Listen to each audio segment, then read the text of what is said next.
എല്ലാവർക്കും ഹോളിഡേ വ്ലോഗ്സിലേക്ക് സ്വാഗതം. ഇന്ന് ഞാൻ വന്നിട്ടുള്ളത് കുറച്ച് കിച്ചൺ ടിപ്സുമായിട്ടാണ്. മുട്ടയും മുട്ടത്തോടൊക്കെ ഉപയോഗിച്ചുകൊണ്ടുള്ള കുറച്ച് ടിപ്സാണ് ഇവിടെ കാണിക്കാൻ പോകുന്നത്. മുട്ടത്തോടൊക്കെ കിച്ചണിൽ വളരെ ഉപകാരപ്രദമായിട്ടുള്ളൊരു സാധനം തന്നെയാണ്. ഇതുവരെ വേസ്റ്റ് ബിന്നിലേക്ക് അങ്ങ് തട്ടുകയല്ലേ ചെയ്തത്. ഇനി ഇങ്ങനെ ഒന്ന് ചെയ്ത് നോക്കും എല്ലാവരും. എല്ലാവർക്കും അറിയുന്ന കാര്യങ്ങൾ തന്നെ ആയിരിക്കും, എന്നാലും അറിയാത്തവർ കണ്ടു നോക്കാം.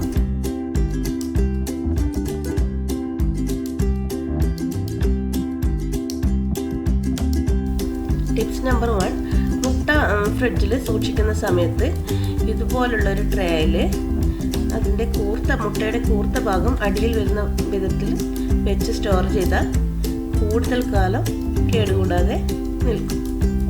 ഇതാണ് ടിപ്സ് നമ്പർ 1. ഇതാണ് അതിൻ്റെ കൂർത്ത ഭാഗം. അതിങ്ങനെ താഴെ വരുന്ന വിധത്തിൽ ട്രേയിൽ വെക്കുക. എന്നിട്ട് ഫ്രിഡ്ജിൽ സൂക്ഷിക്കുകയാണെങ്കിൽ വളരെ കാലം ഇത് കേടുകൂടാതെ നിൽക്കും.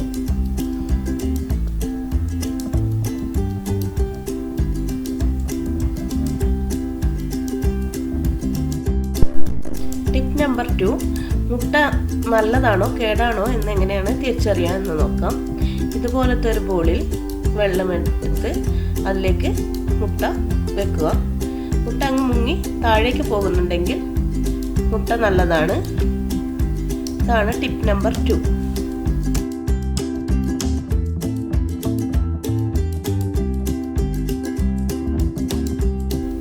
ഇനി കേടായ മുട്ട എങ്ങനെ തിരിച്ചറിയാമെന്ന് നോക്കാം. ഒരു മുട്ട എടുത്ത് അതിങ്ങനെ വെള്ളത്തിലിടുമ്പോൾ അത് താഴ്ന്നു പോകാതെ പൊങ്ങിക്കിടക്കുന്നുണ്ടെങ്കിൽ അത് കേടായ മുട്ടയാണ്. അതങ്ങ് മുങ്ങി താഴേക്ക് പോകില്ല. ഇവിടെ മുട്ട പൊങ്ങിക്കിടക്കുകയാണ്, അപ്പോൾ അത് കേടായ മുട്ടയാണ്. ഇതാണ് ടിപ്പ് നമ്പർ 3. ഇനി ടിപ്പ് നമ്പർ 4 എന്താണെന്ന് നോക്കാം. മുട്ട കേക്കിനും മറ്റും അതിൻ്റെ വെള്ളയും മഞ്ഞയും വേർതിരിച്ചെടുക്കേണ്ടി വരാറുണ്ട്. അതെങ്ങനെ ഈസി ആയിട്ട് ഞങ്ങൾക്ക് വേർതിരിച്ചെടുക്കാമെന്നാണ് ഈ ടിപ്പിൽ കാണിക്കുന്നത്. ഇങ്ങനെ ഹോളുള്ള ഒരു വലിയൊരു സ്പൂൺ എടുത്ത് അതിലേക്ക് മുട്ട പൊട്ടിച്ചൊഴിച്ചാൽ അതിൻ്റെ വെള്ളം ഇങ്ങനെ താഴ്ന്നു പോവുകയും യെല്ലോ അവിടെ നിൽക്കുകയും ചെയ്യും. യെല്ലോ ഞങ്ങൾക്ക് പിന്നെ ബോളിലേക്ക് ഇങ്ങനെ മാറ്റിയെടുക്കാവുന്നതാണ്. ഇവിടെ മഞ്ഞയും വെള്ളയും വളരെ എളുപ്പത്തിൽ വേർതിരിച്ചിട്ടുണ്ട്. ഒന്നുകൂടി നോക്കാം.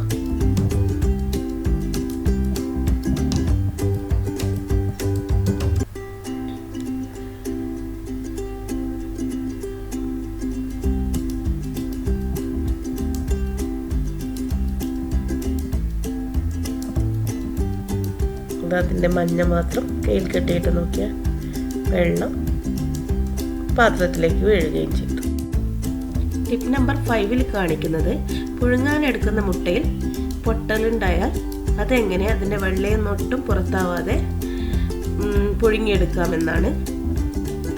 ഇവിടെ ഞാൻ മുട്ട പുഴുങ്ങാനായിട്ട് വെച്ചിട്ടുണ്ട്. ഇവിടെ എൻ്റെ കയ്യിലുള്ള ഈ ഒരു മുട്ടയിൽ ക്രാക്സ് ഉണ്ട്. അത് പുഴുങ്ങുമ്പോൾ അതിൻ്റെ വെള്ളയൊക്കെ പുറത്ത് വരാൻ സാധ്യതയുണ്ട്. അതൊഴിവാക്കാൻ എന്ത് ചെയ്യാമെന്ന് നോക്കാം. അല്പം വിനീഗർ ചേർത്ത് കൊടുത്താൽ പൊട്ടലുള്ള മുട്ട അതിൻ്റെ വെള്ളയൊന്നും ഒട്ടും പുറത്താവാതെ തന്നെ നന്നായി കുക്കായിട്ട് വരും. ഇതാണ് ടിപ്സ് നമ്പർ 5.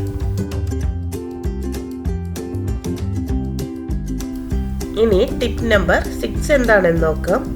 പുഴുങ്ങിയ മുട്ട ചൂടോടുകൂടി തൊലി കളഞ്ഞെടുക്കുമ്പോൾ അതിനോടൊപ്പം തന്നെ അതിൻ്റെ വെള്ളയും പൊട്ടി വരാറുണ്ട്.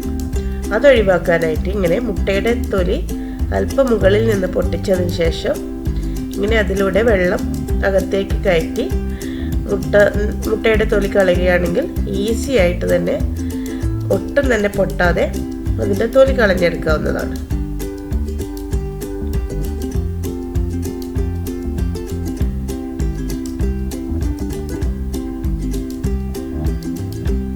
ഇതാക്കണ്ടില്ലേ. ഇനി മുട്ടത്തോട് കൊണ്ടുള്ള കുറച്ച് ടിപ്സുകൾ നോക്കാം. മുട്ടത്തോട് വളരെ ഉപകാരമുള്ള ഒരു സാധനമാണ് കിച്ചണിലൊക്കെ ക്ലീനിങ്ങിനും മറ്റും. അതുകൊണ്ട് തന്നെ ഇനി ആരും മുട്ടത്തോട് വേസ്റ്റിലേക്ക് കളയാൻ നിൽക്കേണ്ട. മുട്ടത്തോട് കഴുകി ഡ്രൈ ചെയ്തെടുക്കുകയാണെങ്കിൽ വളരെ ഉപകാരമുള്ളൊരു സാധനം തന്നെയാണ്. മുട്ടത്തോട് ഉപയോഗിച്ച് മിക്സിയുടെ ജാറിങ്ങനെ ക്ലീൻ ചെയ്തെടുക്കാമെന്ന് നോക്കാം. ഇതാണ് ടിപ്സ് നമ്പർ 7 പറയുന്നത്. മിക്സിയുടെ ജാറിൻ്റെ ബ്ലേഡിനും സ്ക്രൂവിനും ഒക്കെ ചുറ്റുമുള്ള കറകൾ മുട്ടത്തോട് ഉപയോഗിച്ച് ക്ലീൻ ചെയ്യുന്ന രീതിയാണിത്. ഇങ്ങനെ കുറച്ച് മുട്ടത്തോട് ഇതിലേക്ക് പൊടിച്ചിട്ട് അതിലേക്ക് അല്പം വെള്ളവും ചേർത്ത്, വളരെ കുറച്ച് വെള്ളവും ചേർത്ത് നന്നായി ഒന്ന് അടിച്ചെടുക്കാം. ഇതിവിടെ ഞാൻ അടിച്ചെടുത്തിട്ടുണ്ട്. ഇതിന് ഞങ്ങൾക്കൊരു ബൗളിലേക്ക് മാറ്റാം. ബൗളിലേക്ക് മാറ്റി ജാറൊന്ന് കഴുകിയെടുക്കാം. ഇവിടെ നന്നായി ക്ലീനായി വന്നിട്ടുണ്ട്. ഇതാണ് ടിപ്സ് നമ്പർ 7. ഇനി ടിപ്സ് നമ്പർ 8ൽ മുട്ടത്തോട് ഉപയോഗിച്ച് മിക്സിയുടെ ജാറിൻ്റെ ബ്ലേഡ് എങ്ങനെ മുറിച്ച് കൂട്ടിയെടുക്കാമെന്ന് നോക്കാം. അതിനായിട്ട് അല്പം മുട്ടത്തോട് പൊടിച്ച് മിക്സിയുടെ ജാറിലേക്ക് ഇടുക.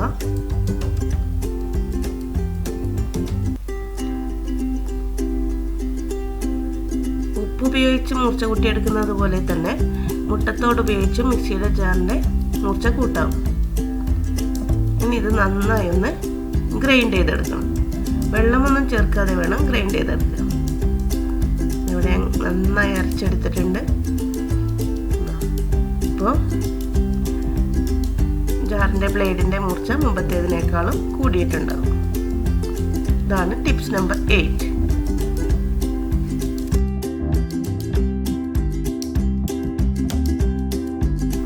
മുട്ടത്തോട് ഉപയോഗിച്ച് കട്ടിംഗ് ബോർഡിലേക്ക് പിടിച്ചിരിക്കുന്ന കറുപ്പ് കളർ എങ്ങനെ കളയാമെന്നാണ് ടിപ്പ് നമ്പർ 9ൽ പറയുന്നത്. അതിനായിട്ട് പൊടിച്ചു വെച്ച മുട്ടത്തോട് കട്ടിംഗ് ബോർഡിലേക്ക് വിതറിക്കൊടുക്കും.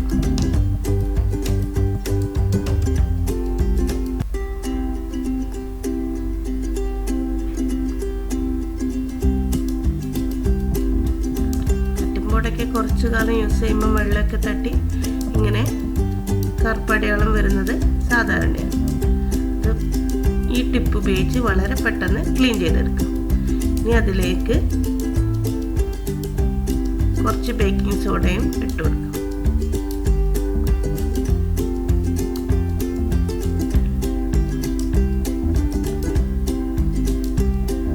ഇനി ഇതിലേക്ക് അല്പം വിനീഗറും ചേർത്ത് നന്നായി ഒന്ന് സ്ക്രബ് ചെയ്തെടുക്കണം.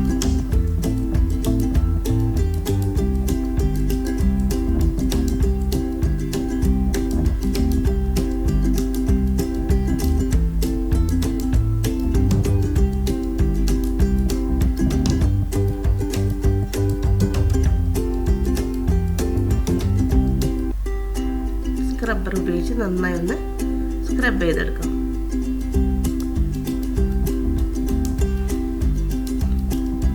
വളരെ പെട്ടെന്ന് ക്ലീനായി കിട്ടും. ഇതാണ് ടിപ്പ് നമ്പർ 9.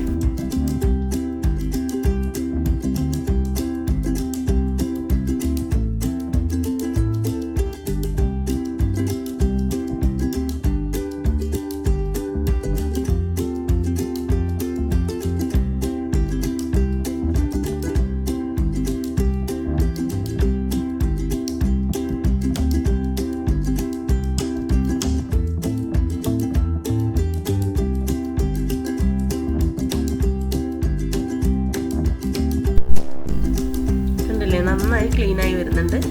എല്ലാവരും ഈ ടിപ്സ് ഒന്ന് ട്രൈ ചെയ്ത് നോക്കും.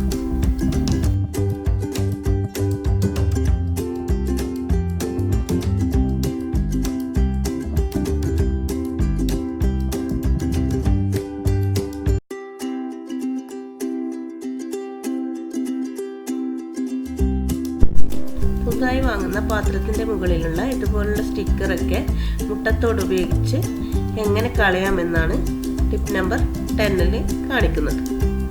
അതിനായിട്ട് മുട്ടത്തോട് പൊടിച്ചത് ആ സ്റ്റിക്കറിൻ്റെ മേലെ ഇട്ട് കൈകൊണ്ട് നന്നായിട്ട് ഇങ്ങനെ വരച്ചു കൊടുക്കുക. വെള്ളമൊന്നും ചേർക്കാതെ തന്നെ കൈകൊണ്ട് നന്നായി ഇങ്ങനെ വരച്ച് കളയുക. വളരെ പെട്ടെന്ന് തന്നെ അതിൻ്റെ സ്റ്റിക്കറൊക്കെ പോയി കിട്ടുന്നുണ്ട്. എല്ലാവരും ഈ ടിപ്പ് ഒന്ന് ട്രൈ ചെയ്ത് നോക്കും. ഇതാണ് ടിപ്പ് നമ്പർ 10. മുട്ടത്തോടുകൊണ്ട് കത്രികയുടെ മൂർച്ച കൂട്ടുന്നതാണ് ടിപ്പ് നമ്പർ 11ൽ കാണിക്കുന്നത്. അതിനായിട്ട് കത്രികയെ കൊണ്ട് മുട്ടത്തോടിങ്ങനെ ചെറുതായിട്ട് മുറിച്ചു കൊടുക്കാം. ഇങ്ങനെ കുറേ മുറിച്ചു കൊടുക്കുമ്പോൾ അത് നല്ല മൂർച്ച കൂടും. മുട്ടത്തോട് ഉപയോഗിച്ച് കയ്യിലെയും കാലിലെയും നഖങ്ങൾ എങ്ങനെ ക്ലീൻ ആക്കാമെന്നാണ് ടിപ്പ് നമ്പർ 12 കാണിക്കുന്നത്. അതിനുവേണ്ടി തോട് പൊടിച്ചത് ഇങ്ങനെ നഖത്തിലേക്ക് നന്നായി വരച്ചു കൊടുക്കുക.